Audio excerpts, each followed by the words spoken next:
दोस्तों, क्या आपको पता है कि आयतुल्लाह किसे कहते हैं? आयतुल्लाह शब्द का अर्थ क्या होता है? आयतुल्लाह शब्द क्यों प्रयोग किया जाता है?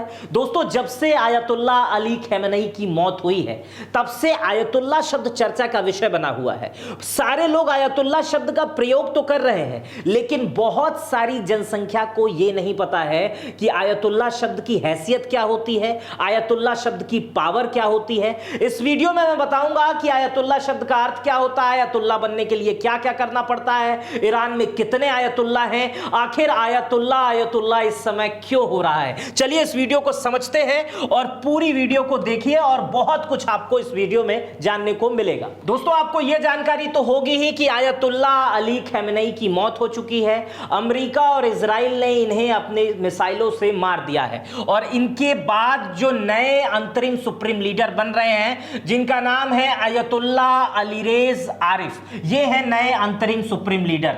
अब जब ये सुप्रीम लीडर अली अरेज बन रहे हैं, इनका नाम है अली रेजा आरिफ, आयतुल्लाह अली रेजा आरिफ। जब ये नए सुप्रीम लीडर बन रहे हैं तो लोग कह रहे हैं कि ये इनके बेटे हैं, ये इनके दामाद हैं, ये इनके रिश्तेदार हैं। ये कुछ भी नहीं है, कोई खून का रिश्ता नहीं है। चूंकि लोग यहां आयतुल्लाह देख रहे हैं, यहां आयतुल्लाह देख रहे हैं, यहां अली देख रहे हैं, यहां अली देख रहे हैं, तो दोनों को कह दे रहे हैं कि नहीं नहीं, ये इनके बेटे हैं, ये इनके रिश्तेदार हैं, जबकि इनका खून का कोई रास्ता नहीं है। एक कमेटी सुप्रीम लीडर चुनती है। जिस तरह से इनका चुनाव हुआ था, इसी तरह से इनका भी अंतरिम रूप से चुनाव हुआ है। अब मैं आपको बताता हूं कि आयतुल्लाह शब्द का मतलब क्या होता है। आयतुल्लाह शब्द का मतलब होता है, आयतुल्लाह को दो भागों में बांटते हैं, आयत प्लस अल्लाह, यानी अल्लाह की निशानी। आयत का मतलब होता है निशानी, यानी अल्लाह की निशानी। आयतुल्लाह एक पदवी होती है जो सिया धर्म में धार्मिक गुरु जो सर्वश्रेष्ठ होता है, सर्वश्रेष्ठ से थोड़ा सा एक पद नीचे होता है, आगे मैं उसके बारे में बताऊंगा, उसे आयतुल्लाह कहते हैं। और इसमें अली का मतलब होता है ऊंचा महान, जो मुसलमानों में एक फेवरेट नाम है, इसलिए रखा जाता है। और बहुत कम लोग जानते होंगे कि खamenei जो इनका नाम है वो इनके गांव और जिले की वजह से रखा गया है। ईरान की एक जगह है जिसका नाम है खामेनेह, ये उस जगह पर रहते थे, इसलिए इनके नाम के आगे खamenei जोड़ा जाता है। इनका जो मुख्य नाम है वो सिर्फ अली है, आयतुल्लाह इनकी पदवी है, और खamenei जो है वो इनके गांव की वजह से लिया जाता है। अगर आप ये नहीं जानते थे तो कमेंट करके मुझे बताइएगा। खamenei इनके गांव का नाम है, जैसे हमारे वहां फिराक गोरखपुर के थे, इसलिए उनके आगे गोरखपुरी लगाया जाता था। इमरान प्रतापगढ़ के थे, इसलिए उनके आगे प्रतापगढ़ी लगाया जाता है। इसी तरह ये खamenei है, उनका गांव जो है वो खamenei है, उनका जो जिला था वो खamenei है, इसलिए खamenei लगाया जाता था। अब मैंने आपको आयतुल्लाह अली खamenei के बारे में बता दिया। अब मैं बता रहा हूं कि जो आयतुल्लाह पद होता है उसको पाने के लिए कितनी मेहनत लगती है, कितनी शिक्षा लगती है, कितनी पढ़ाई लगती है, कितनी मेहनत लगती है, और उस पद का पावर क्या होता है। लेकिन उससे पहले दो पद और होते हैं, और आयतुल्लाह के बाद भी एक पद होता है, उस सबको समझा देता हूं। बहुत छोटी वीडियो है, आगे आपके काम आ सकती है, हो सकता है जनरल नॉलेज के प्रश्न में यह पूछा जाए। देखिए कितनी ताकत होती है। जो सबसे छोटा पद होता है इस्लामिक पदक्रम का, शिया में जो इस्लामिक पदक्रम है, धार्मिक पदक्रम है, उसमें जो सबसे छोटा पद होता है उसको बोलते हैं हौजा स्टूडेंट, जो धार्मिक छात्र होते हैं, इसको बोलते हैं तालिबे इल्म। इसमें लगभग 5 से 10 साल की पढ़ाई होती है। इसमें अरबी व्याकरण, अरबी के नियम, तर्कशास्त्र, फिक्ह, इस्लामी कानून और उसूल को पढ़ाया जाता है। ये एक फॉर्मेलिटी वाली पढ़ाई होती है, ये शुरुआती पढ़ाई होती है, मतलब इतना इस्लाम को जानने के लिए जरूरी ही होता है। इसके आगे का जो होता है उसको बोलते हैं हुज्जतुल इस्लाम, इस्लाम का प्रमाण, प्रतिष्ठित धार्मिकवाद। मतलब जो इतना पढ़ लेता है वो प्रतिष्ठित व्यक्ति माना जाता है। जैसे हमारे वहां ग्रेजुएशन करने और पोस्ट ग्रेजुएशन करने को माना जाता है। लेकिन आगे भी मैं बता रहा हूं डॉक्टरेट और सुपर डॉक्टरेट किसको कहते हैं, इसको हिज्जतुल इस्लाम कहते हैं। इसमें कुल 10 से 15 साल की पढ़ाई होती है और इसमें उच्च स्तरीय धार्मिक स्वतंत्रता इन लोगों को मिल जाती है, भागीदारी मिल जाती है कि बड़े बड़े जो नियम बनते हैं इस्लामिक उसमें उनको भागीदार करने का मौका मिलता है।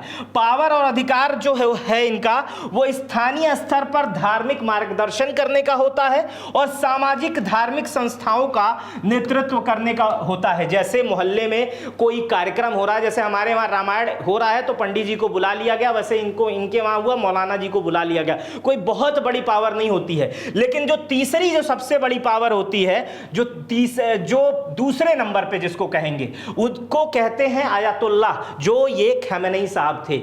ऐसे आयतुल्लाह पूरे ईरान में लगभग 400 हैं। पूरे ईरान में 400 है, इराक अगर मान लिया जाए तो 500 है।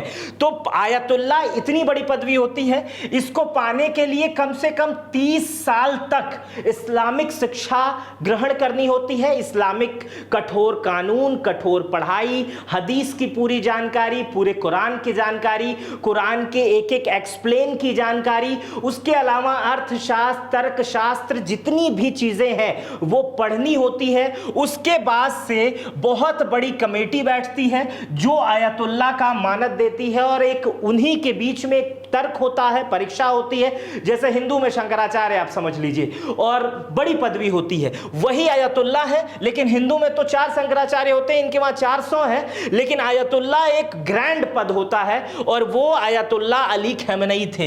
इसमें पावर जो मिलती है वो धार्मिक कानूनों पर स्वयं निष्कर्ष निकालने की क्षमता मिलती है। जैसे जो धार्मिक कानून है उसको आप डिफाइन कर सकते हो, बता सकते हो, समझा सकते हो, इसकी स्वतंत्रता होती है। इसमें फतवा जारी करने की स्वतंत्रता होती है। एक आयतुल्लाह फतवा जारी कर सकता है, अगर कोई भी चीज इस्लाम के खिलाफ हो रही है तो वो सीधे सीधे फतवा जारी कर सकता है। उच्च स्तरीय छात्रों को पढ़ा सकता है। जो लोग जैसे हमारे वहां पोस्ट ग्रेजुएशन कर रहे हैं उनको ये शिक्षा दे सकते हैं, ये इतने ज्यादा पढ़ चुके होते हैं, एक तरह से समझिए डॉक्टरेट, सुपर डॉक्टरेट इसके आगे है, मैं बताऊंगा उसको भी। मजबूत सामाजिक धार्मिक प्रभाव इनका होता है। अगर ये आयतुल्लाह चाहे तो राज्य की संस्थाओं में भूमिका निभा सकते हैं, जिसका सबसे बड़ा उदाहरण आयतुल्लाह अली खमेनी है। ये ईरान के सुप्रीम लीडर बन गए क्योंकि इनकी पढ़ाई भी जबरदस्ती थी, इस्लाम का ज्ञान भी जबरदस्त था और बेहतरीन व्यक्ति थे। इसके बाद से इस्लामिक जो सिया में जो सबसे बड़ा पद होता है वो इस्लामिक पदक्रम के अनुसार, धार्मिक पदक्रम के अनुसार ग्रैंड आयतुल्लाह, इसको बोलते हैं मरजा-ए तकीली, और इसमें लगभग 40 साल से 50 साल की विद्वता का अनुभव होता है। एक आयतुल्लाह जब और अध्ययन कर लेता है, लोगों की सहमति और हो जाती है, तो वो ग्रैंड आयतुल्लाह बनता है। इसमें जो होता है, इसमें पूरे इस्लामिक लोग, मतलब जो भी शिया धर्म को मानने वाले हैं, वो सीधे सीधे ग्रैंड आयतुल्लाह की फतवा को मानते हैं। ये खुम्स यानी धार्मिक कर का भी यही निर्धारण करता है कि कौन सा कर कितना लगेगा, कितना नहीं लगेगा। मतलब ग्रैंड आयतुल्लाह को टैक्स निर्धारण करने की पावर होती है और अंतरराष्ट्रीय शिया समुदाय पर लगभग इनका प्रभाव रहता है और जो भी ये बातें कहते हैं उसे माना जाता है। आयतुल्लाह और ग्रैंड आयतुल्लाह आप समझ चुके हैं। अब जो नए ईरान के सुप्रीम लीडर हैं वो भी आयतुल्लाह हैं, वो भी बहुत सारे पढ़े लिखे हैं, बहुत अधिक पढ़े लिखे हैं, और आयतुल्लाह ईरान में लगभग 400 हैं और यही 400 आयतुल्लाह बहुत सारे धार्मिक विषयों पर निर्णय लेते हैं, सरकार के विषयों पर निर्णय लेते हैं। और जो ग्रैंड आयतुल्लाह है ईरान में, उनकी संख्या 10 से 12 है, तो वो सुपर ग्रैंड निर्णय लेते हैं। फिलहाल आयतुल्लाह के विषय में आप जानते थे या नहीं जानते थे, मुझे कमेंट बॉक्स में बताइएगा। मेरा नाम मित्र प्रकाश है। ये वीडियो आप कहां से देख रहे हैं ये भी मुझे कमेंट बॉक्स में बताइएगा। अपना बेहद ख्याल रखिएगा। बहुत बहुत शुक्रिया।